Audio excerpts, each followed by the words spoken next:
자, 방금 뭐 얘기하시면서 윤심은 없는 것 같다라는 예, 말씀하셨는데, 예, 자, 국민의힘 원내대표 이번 선거에서 좀 영향력이 예, 있었던 거로 보시진 않나요? 권성동 의원이 됐는데 이거 예. 떻게 보십니까?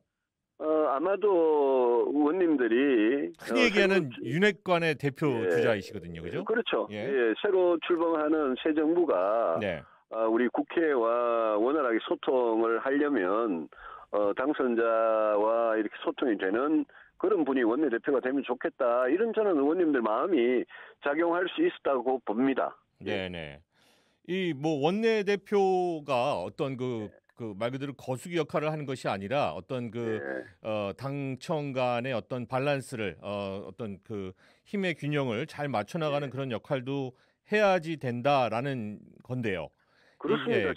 예. 제가 7년 전에 새누리당이 당시 여당일 때 제가 그렇잖아요. 새누리당 예. 원내대표를 했지 않습니까? 네네. 그 원내대표라는 위치는 이 청와대와 또 정부 그리고 야당 사이에서 굉장히 일이 되도록 균형을 맞춰줘야 되는 거기 때문에 맞습니다. 청와대의 거수기 역할만 해서도 절대 안 됩니다. 그래 되면 야당하고 대화가 안 되거든요. 그러니까 말이죠. 그래서 국회에서 예산과 법률을 통과시키려면 여당 원내대표가 중심을 잡고 때에 따라서는 청와대를 좀 이렇게 끌고 갈 수도 있는 그런 이 뭐랄까 원칙이나 그런 기준이 필요합니다. 예. 저는 이번에 오늘 뭐 당선되신 분이 그런 식으로 좀 자세를 해줄 거라고 기대를 합니다.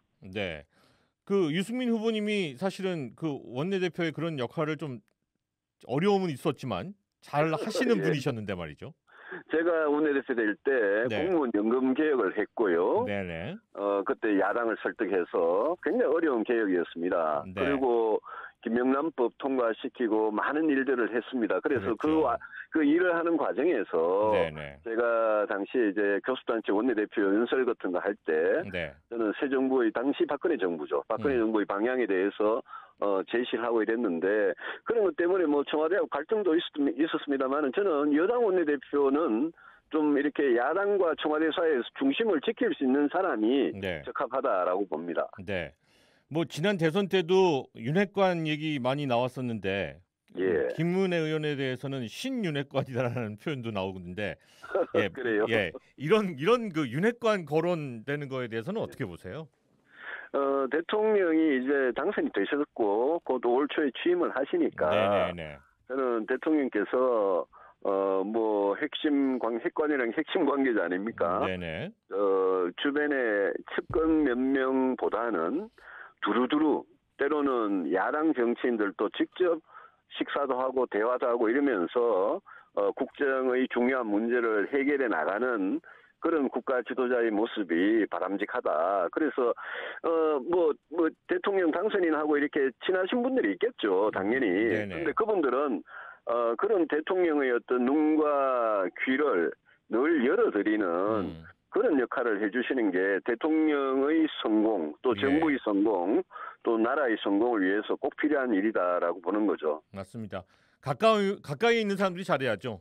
예. 그렇습니다. 네네. 뭐 오해도 많이 받을 겁니다. 근데 네. 정말 잘하겠다. 성공한 정부를 꼭 만들겠다. 네. 그거는 서울시장이나 경기도지사도 마찬가지입니다. 네. 그래서 이 선거를 통해서 일할 기회를 부여받은 그런 측에서는 정말 우리가 정치를 하는 이유가 국민들께서 매일매일 고통받고 있는 그 문제들을 네. 해결해내고 더 나은 세상을 만들기 위해서 하는 거 아니겠습니까? 네. 그런 자세를 잃지 말고 하면 저도 뭐 경기도의사도 마찬가지입니다만은 네네. 꼭 그런 정치를 하겠다는 말씀 드립니다. 네. 김은혜 의원 같은 경우에는 첫 일정으로 대장동을 찾았더라고요. 이 아, 대장동 예, 저격수로서의 어떤 이미지를 강화하기 위한 예, 행보가 아닌가라는 예, 그런 이야기도 나오는데 예, 후보님께서는 이 경기도지사로 당선되신다면 대장동 개발 특혜 의혹 예, 사건 이거 어떻게 예. 접근하실 계획을 가지고 계신가요? 예, 그 답을 하기 전에 저는 저희 첫 일정으로는 평택의 어려운 기업인 쌍용 자동차를 아, 찾았고, 예, 예. 또 안산에 가서 그 세월호 또 외국인 노동자 이런 데를 찾았습니다. 아, 예. 저는 제가 성남에 가더라도 대장동보다는 네. 저는 성남에 가더라도 정말 성남에서 제일 어려운 분들 그런 네. 분들 찾아갈 생각이고요. 네네. 대장동 문제는 당선인께서 이제 취임을 하시면 검찰하고 경찰이 중심을 잡고 정치적인 어떤 중립성, 공정성을 유지하면서 국민 누구나 납득할 수 있는 그런 수사가 이루어질 문제라고 생각합니다. 네네. 대장동을 수사하는 것은 경기도지사 역할은 아니죠. 그렇죠. 예. 다만 경기도지사는 대장동 사건이다, 법인카드 사건이다 이런 사건들이 있었으면 그거를 철저하게 조사해서 그거를 다시는 그런 일이 일어나지 않도록 경기도의 공직사회를 어떻게 깨끗하고 투명하게 만들 거냐. 이거는 도지사의 역할이죠. 네. 그래서 저는 그런 점에 좀 치중을 하고 싶습니다. 네. 그 더불어민주당 같은 경우에는 대선 주자로 나섰던 김동연 새로운 물결 네. 대표 그리고 오선의 안민석 의원, 조정식 의원 그리고 염태영 전 수원시장 등이 출마를 공식화하고 있습니다. 만약에 나가신다면 예. 어떤 후보가 좀 가장 까다로울까요? 까다로운 후보고요. 저 대선 때 우리가 네. 46만 표, 네. 5.3% 졌지 않습니까? 그렇죠. 예, 그래서 경기도는 국민의힘한테는 진짜 쉽지 않은 어려운 지역이고 그렇죠. 선거가 저는 경기도가 어렵기 때문에 제가 도전을 했고요. 네. 그분들 뭐 이제 경선 시작하니까 어떤 분이 이제 되겠죠. 그럼 민주당 후보가 누가 되더라도 어려운 선거이기 때문에 누가 되더라도 전 최선 다해서 제가 경기도 도지사 선거에서 제가 반드시 이기는 유승민이 되겠습니다. 네네. 김동연 대표 같은 경우에는 이제 네. 경제부총리를 지낸 분이라서 그렇죠. 후보님과 어떤 경제 전문가 이미지가 좀 겹친다. 뭐 이런 지적도 있는 것 같은데요. 네. 어떤 차이가 있을까요? 두 분이. 김동연 전 부총리께서는 경제 공무원만 해오신 분이고 네. 저는 제가 뭐 평생을 경제 정책에 대해서 연구하고 대안을 제시하고 해법을 제시한 사람입니다. 예를 들면 제가 뭐 1997년, 98년 IMF 때는 KDI라는 연구소에 있을 때인데 네. 제가 IMF 이후에 그때 기업, 금융, 노동, 공공 부분 구조조정을 하라고 우리가 뭐 IMF로부터 엄청 독촉을 받았는데 네. 그런 정책들을 제가 다 일일이 채택하고 만들고 그거에 정부로부터 채택되도록 만들었기 때문에 저는 뭐 좋은 승부가 될 거라고 봅니다. 네. 다만 한 가지 좀 지적을 하고 싶은 것은 네. 김동연 전 부총리는 문재인 정부의 첫 경제부총리입니다. 그러니까 우리가 문재인 정부의 경제정책 실패가 주로 일자리, 부동산, 그다음에 소득주도 성장 이런 데서 실패했거든요. 네. 근데 그 실패한 정책의 책임에 대해서 그거는 제가 아마 앞으로 토론을 하게 되면 물을 수밖에 없을 겁니다. 네. 어쨌든 뭐 전반적으로 좋은 승부가 될 것이다. 뭐 당내 경선도 그렇지만은 이 경기도지사 선거까지 좋은 승부가 될 것이다라고 얘기를 해주시는 모습이 참 듣기 좋습니다. 저 선거는 좀 뭐라 그럴까요? 너무 막 네거티브한 그런 선거보다는 그런 선거를 요즘에 좀 많이 봐가지고요. 예.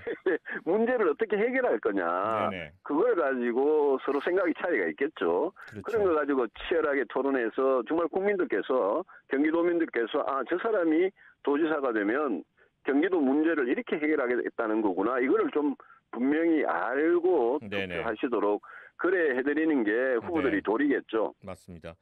예.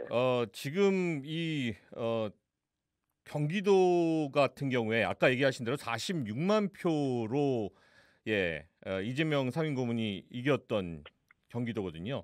이번 그렇습니다. 민심이 뭐 바뀐다면 어떤 이유로 왜 바뀔 거라고 생각을 하십니까?